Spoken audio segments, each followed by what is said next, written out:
In this time of unprecedented stress that we are all facing in this country and across the globe, Romona Jackson has brought to life the words and the wisdom of her mother in a book that's soon to be, she's going to be doing a book signing. It's called Crazy Faith, Unexplainable Peace, and it is about all the lessons that she learned from her mother. And she is directing a play at the Star Center called Simply Simone. We're going to talk about the work that she's doing, her book, and how this play, Simply Simone, and the life and the works of Romona Jackson might have some similarities. We're going to take a look at that when we come back on this edition of Sisters of Wellness. I hope you'll stay with us and share. This is going to help you and it's going to help somebody else too. We'll be right back.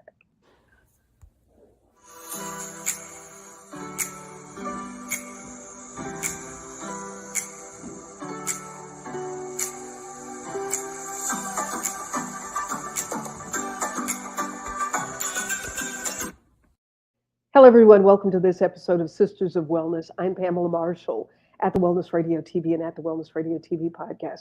I'm so pleased to have as my guest today, author and director, my sister, Romona Jackson. Ramona, thank you so much. We're doing the show a little early because we're fitting it in your schedule. You have rehearsal tonight because your show, Simply Simone, is opening this weekend at the Star Center here in Gainesville. If you are anywhere in the area, make sure you make your way over. So it's going to be just this weekend? Actually, it's going to run for 2 weekends, this weekend and next. Excellent, excellent. So how's the play going? Oh my goodness, it is fantabulous. If that's my favorite word, fantabulous. It's a cast of 4 ladies, and they're depicting the various age range in the life of Nina Simone, from 16 to her 20s to her 30s to her 40s.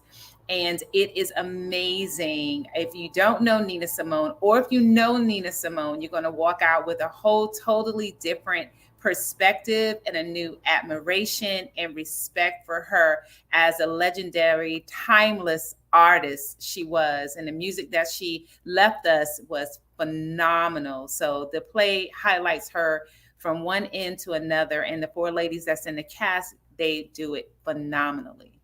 So talk about Nina Simone's life. And, you know, we all have these artists that we somehow attach to. And there's a subculture, like everybody that likes, what's it, Frankie Beverly and Mays. I mean, it doesn't matter how many times you hear Frankie Beverly sing Joy and Pain like Sunshine and Rain, you're grooving to it like it's the first time you heard it. So we go to his concert. I don't know if he's still performing or not, but people who go to his concerts, they know what they're going to hear. But it's just to be able to hear Frankie Beverly and Mays. How is it that Nina Simone's following is similar to that? And what is it about her that warranted this play?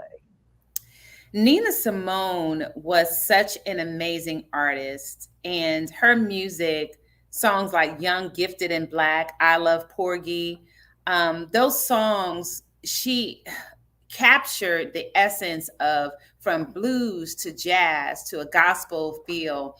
She was not just a artist of her time, just like magnificent, but she was also an activist. And most of her music that she wrote started really representing the times, and she used her platform as what we're supposed to use platforms for, to spread a message, to help advocate for change. And when you learn her life and learn what she wanted to be a classical pianist, the first Black classical pianist. But because of the things that happened in her life, it shifted her to become a jazz musician, which wasn't ultimately what she wanted to be. And the play depicts that, but she did it so beautifully. So anyone that's coming, whether you know Nina Simone or whether not, you're going to leave, like I said earlier, with a better understanding and a better respect and admiration for who she was as an artist. And she was really just very profound. If you listen to some of her lyrics will make you go, whoa, but it captured everything. You could not put her in a box with her music. So I'm delighted to have been asked by the executive director Rhonda Wilson of the Star Center to be able to direct this play, and it has been one of the most rewarding things that I have done. So you say that she was an activist. For those who are looking at what is happening in the world today Mhm. and may not know Nina Simone's story, may not know her music, what do you say to them about what they will be able to get from attending this play that you're directing? They're going to get a woman that did not necessarily want to be catapulted into the genre that she was, but one that started to recognize her time and accept her calling. Two of her best friends, Lorraine Hansberry and Langston Hughes, were one of the ones that really pushed her to use her music as a platform. And when you come, you're going to see that she fought against desegregation. She fought for us to have equality. She fought for us to really be heard and seen and respected as a people. And she used her music. You will listen to her lyrics a lot closer or more closely after you come to this play, because she really, like I said, used her music as a platform, and she was one that really sang from her heart. She meant it. She did not back down. She said what she said, and she said she meant it, and she also used her music to talk about her life.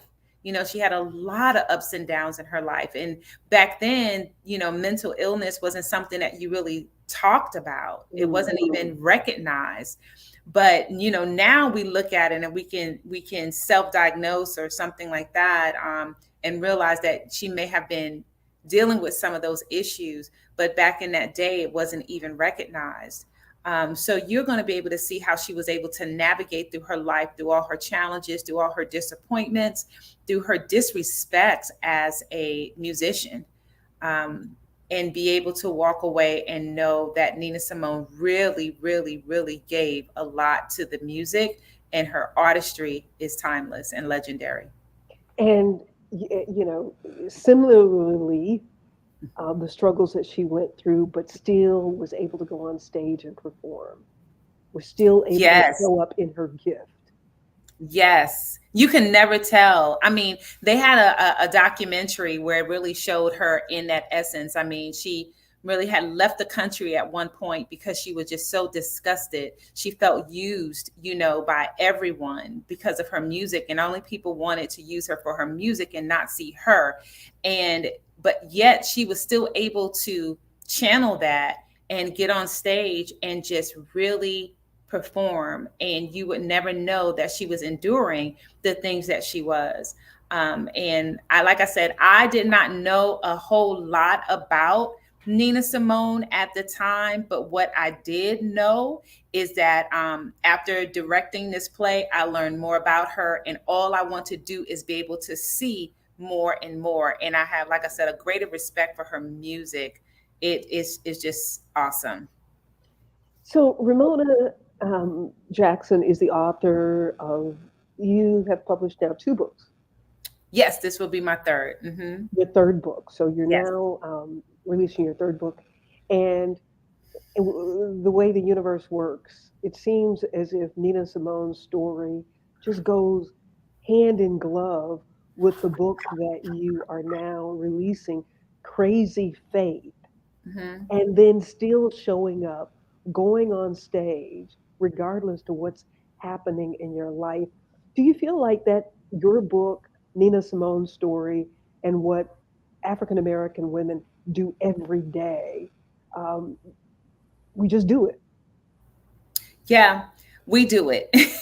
And sometimes, we are known because we do that. We're able to shoulder so much and still mask the way that we feel, and hide those feelings so well and still operate. I mean, we can go through so many trials and still run a boardroom and still run a meeting and still run a household without skipping a beat. And sometimes that can be detrimental because of the simple fact that we feel like we don't have an outlet, we don't have a place to be able to breathe and to be able to be real and to have those feelings and experience those things and get the help and support that we need. One of the things that we don't know how to do is we don't know how to, well, I won't say all of us, we have to learn how to allow our cup to be refilled. That is going to mean saying no. That means taking time for yourself to be able to allow yourself to be replenished and refilled in whatever manner or whatever way that looks like to you. Because you can't continue to pour, and we say this all the time, you can't pour from an empty cup.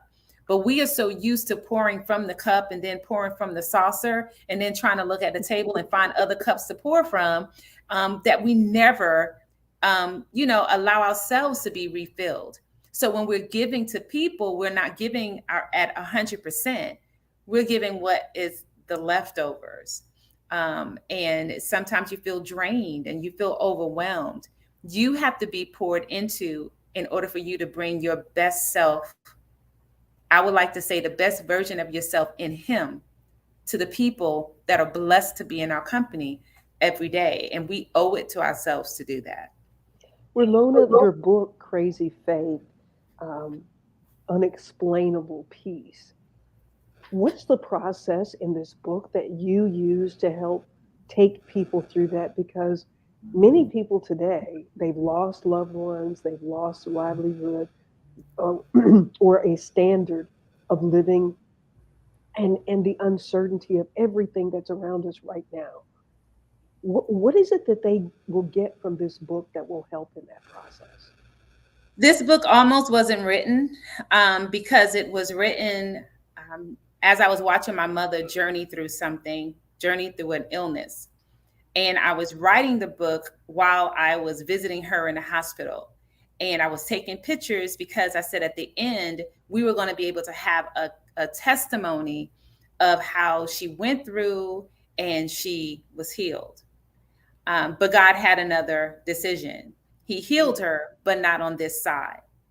So the process of watching my mother go through the pain that she went through. My mother, I always tell people, I describe our relationship as if you cut my chest open and you looked at my heart, you'll see a great big picture of my mom. Mm. So when I lost her, I think and not I think, I know that that was the most traumatic experience that I think I will ever face. And watching my mother endure so much pain, but yet she was praying, and yet she was teaching me. She was showing me what I needed to do in order to continue to have the faith and continue to move on despite of what I was going through, despite of the sickness, despite the pain. Find ways to still praise God. Find ways to still be able to not let your situation stop you. And when I was watching my mother go through that, I could not believe it. And at the same time, she was telling me how to take care of myself, how to value myself as a woman. And I saw all of that during that 6 month period that my mother was going through. And those lessons she may have taught me throughout my whole entire life, but it just resonated in a different way. So I had decided that I wasn't going to write the book because she passed away, but her passing gave me more of a reason to write the book. Because when you go through grief and you go through different things like that in life, a lot of people don't know how to go through. Yeah. And I feel that if I share what I did and what I went through, it might be able to help someone. So, Ramona, you had an opportunity to be with your mother. As you said, you were praying and planning on writing a book about the deliverance. What was your conversation and your peace that you found with God? Because your plan didn't come to fruition. Wow, that's a good question, because you still find yourself questioning and asking. Um, because I'm a praying woman, I believe God, I know God. But I had to live through my mom's words. My mom was like, "I'm okay." And if my mom was okay, I had to be okay. And I had to realize that God doesn't make mistakes. and that everything works in his plan and in his timing. And even if it hurts, even if it's something that we may not ever want to endure, we still have to know that God has a plan and God has a purpose, and it all works together for good. He doesn't put us through things to hurt us intentionally, but through the hurt and through the pain, it catapults us into another area that ultimately helps to fulfill his plan that he has for us. So it builds in you, and you have to get to a point where you understand and you really believe that God is going to work this out. No matter the fact that I cannot get out of bed, no matter, I think my prayer life became even stronger through that. And my relationship with him became even stronger because of the simple fact that I had to push my way through and really rely upon faith. Because you pray one thing, and you get the opposite, but we still have to know that God does not make mistakes. And the peace that I had throughout all of it is like, I know that that's only God's word being fulfilled, that he said that he will give you a peace that surpasses all understanding. And that is what he gave me. Now, did I hurt? Yes. Did I cry? Did I scream? Did I just, have those emotions? Yes, because I'm human. I'm going to feel that. But when I saw my mom and saw what she went through, and then saw the relief where she's not in pain anymore, um, it helped. It's a process. So, Grief Ramona, overall process. in this testimony of crazy faith, you're praying for something. And I know that there are a lot of people who will be able to identify with this. You're praying for something. At what point did you come to that place of peace? God, my mother's not going to be healed. Was it before she closed her eyes and took that last exhale? When was that time that you came to the realization that I'm having this crazy faith, but what I'm asking for is not happening? It was the hours before, because I was one that I was going to believe until I couldn't believe anymore. And I had people come to me and say, Mona, you need to kind of like, in my words, you need to kind of like let it go, accept, and move on. Are you an only And child? yes, I am. Okay. Yeah. Yeah. And so it wasn't Not that until that matters. I was just wondering. yeah, it wasn't until that day, and I really didn't know. The nurse had came into the room, and she was doing her duties, and she made a comment, and it said, she said, I'll see you on Monday if you're still here. I will never forget that as long as I live. Mm. And then my whole psyche was like, are you kidding me? Why would she say that? You know, why? And I mean, did she realize what she just said to me? And it was just that whole evening where I felt like, oh my God, this might be, this is not going to turn out the way that I want it to. And right up until the until she took her last breath. I wanted to believe right up until then. And then where do you find peace? How do you get to this place of peace? A lot of prayer. It's a lot of prayer. Surrounding yourself with people that understand, that went through, because you'll have a lot of people say, I know what you went through, but they go home and they hug their mom every day, or they can pick up the phone and call their mom. You may understand my hurt, but you don't really understand how I feel.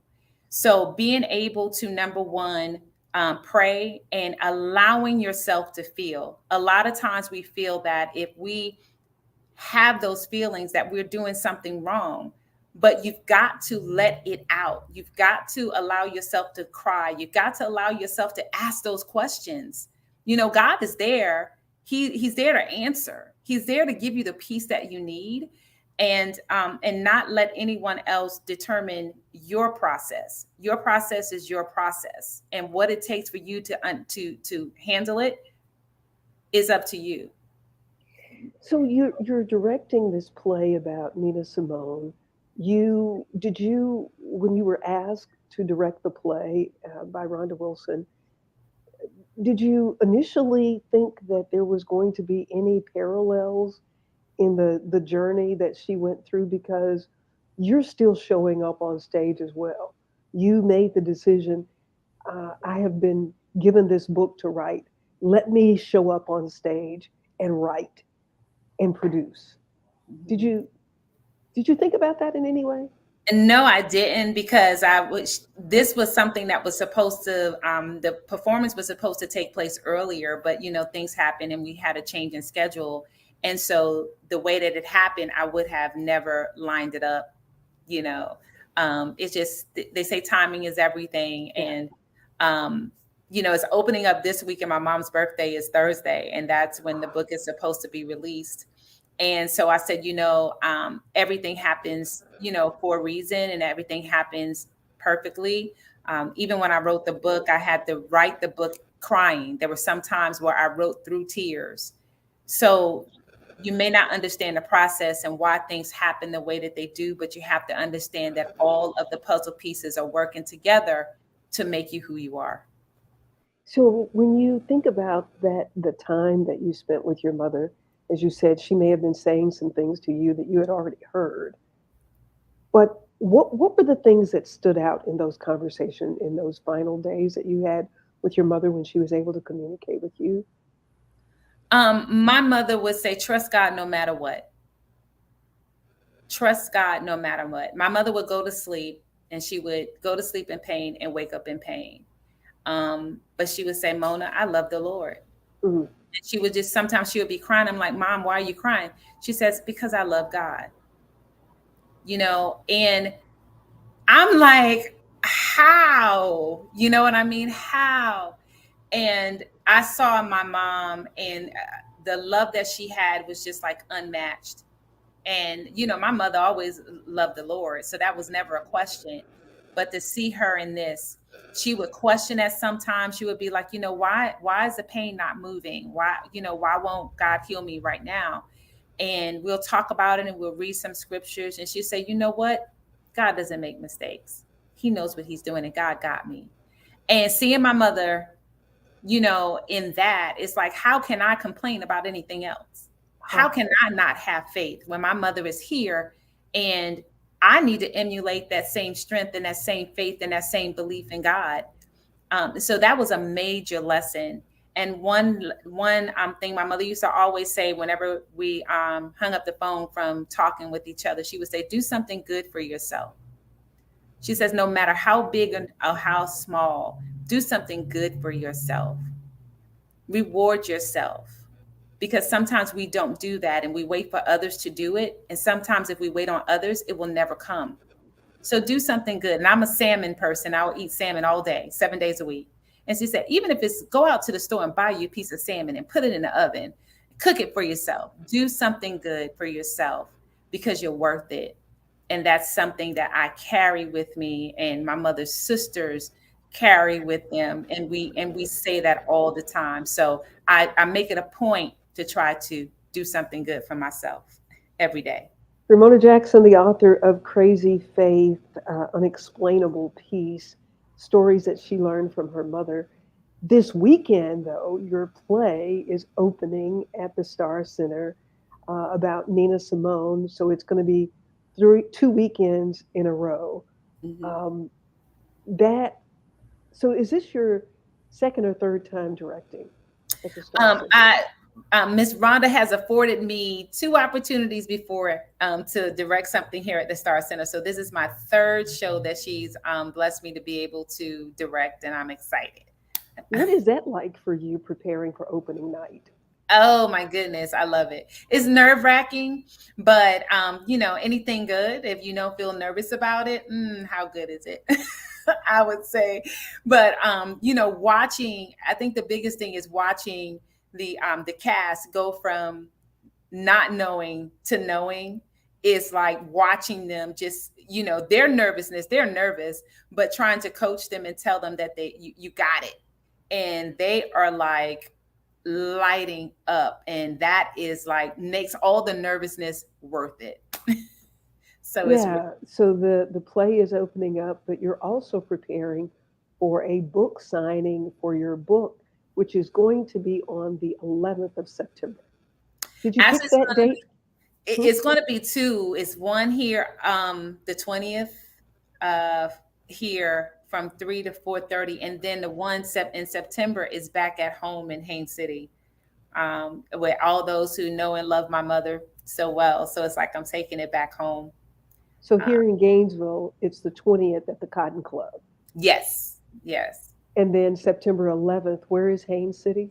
It's Polk County. It's about maybe 30 minutes away from Orlando, just a few minutes away from Lakeland. It's a nice little city that's actually becoming a big city, but it's the heart of Polk County, Haines City. Ramona, as you are looking at how you go through these life challenges and move forward, what do you say to those who are watching, those who are listening, about who may be in a current struggle, who may be dealing with the loss of a loved one, uh, who may just be in a funk? What do you? Because see, what I've come to appreciate is the pain is the pain, regardless to what caused it. Mhm. The pain is the pain. What advice do you give on moving through this process? Move through it knowing that each step is building you. One of the things that I like to say is nothing catches God by surprise. It catches us by surprise, but nothing catches him by surprise. And he has everything already mapped out. And I know sometimes it's easier said than done, but allow yourself to go through the process. One of my mentors back a few years back gave me an analogy. She said, Ramona, she said, surgery is painful. She says, but will you stop? If you stop surgery right in the middle, you're going to either become maimed or you're not going to survive. Mm. Let the surgery go through. The pain is there, but when you come out on the other side, you're going to be all the more better for it. Allow yourself to feel the pain. Allow yourself to go through this process knowing that God knows and he is there with the remedy for you. A lot of times we think that God doesn't hear, but God sees and he hears. And that is during those times where our relationship with him gets stronger and he starts to build us up to prepare us for the next level that he's going to take us to. So if we don't allow ourselves to fully go through the process and experience it genuinely, we will not be equipped with what we need to walk into our next. And you hear people talk about your next. Your next often requires us to be built up and be prepared. So this is a preparation period. So if you're in the funk, pray, go around people that are positive, shut out all the negativity because you don't need it. Guard yourself against those people that want to know what's going on. It's not necessary for them to know what's going on. Just pray for me. Just give me an encouraging word and feed yourself with those things that's going to help build you. And then think about the last time you went through something and what you felt at that moment. And now you're looking back at it because you're on the other side. You felt the same way when you went through the last challenge. How am I going to get through this? I can't believe this. But then you came through on the other side. And the same God that brought you through that one is the same God that's going to bring you through this one. He never fails us. Absolutely. As my brother in law said to me once, Pam, God is saying to you, examine my record. We examine God's record and draw strength from this covenant that Yeah. God has with us. That is a powerful testimony that you have, Ramona. And I thank you so much. I thank you, everyone who's watching, and I hope that you will go back and look at this entire interview because Romona Jackson is so inspiring. She is releasing her third book with a book signing here in Gainesville at the Cotton Club Museum on the 20th. It's in the afternoon, if my memory serves me correctly, Mm-hmm. 3 to 4:30. Three to 4:30. Yes, ma'am. And then on September 11th in your mother's hometown, your hometown, Hmm. Yep. what Yep. city is that? Haines City. Haines Haynes. City, Florida. Hmm. And I hope you will put that in the chat so everybody will know. Yes. And I'm looking forward to learning more about Nina Simone as I will be attending the play at the Stars Center about Nina Simone. And I am so thrilled to be a part of the audience, to watch the performance and to learn. So, Ramona, I really appreciate you carving out a bit of time to be with us this afternoon. Sisters of Wellness going on early today so that we can fit into your schedule. And I appreciate it so much. Thank you. Um, Jackie Jones says, Amen. All Thank you, right. everybody. Thank you all so much for watching this episode of Sisters of Wellness. If you would, and Ramona, if they can't get to either one of those book signings, how do they get your book, Crazy Faith? They can actually go to my website, and I'm actually putting that in the chat right now. And they can order it right from my website. Okay. So, Ramona, if you would go to Facebook and YouTube and put it on there Okay. so that people will be able to see. I'm so proud of you and what you're doing, and I know that your mom is with you and proud of you as well as she was when she took that final exhale, knowing that her baby girl was going to be fine. Yes. Thank you. You are so welcome, everybody. I thank you all for joining us for this edition of Sisters of Wellness, a show that was birthed in my spirit as a way to uplift women of all ages, girls included, so that we can continue to share and encourage each other. Each one teach one is our goal here at Sisters of Wellness. If you have a story that you'd like to share with us, please direct message me. I'd love to have you as a guest. Again, thank you all so much for watching.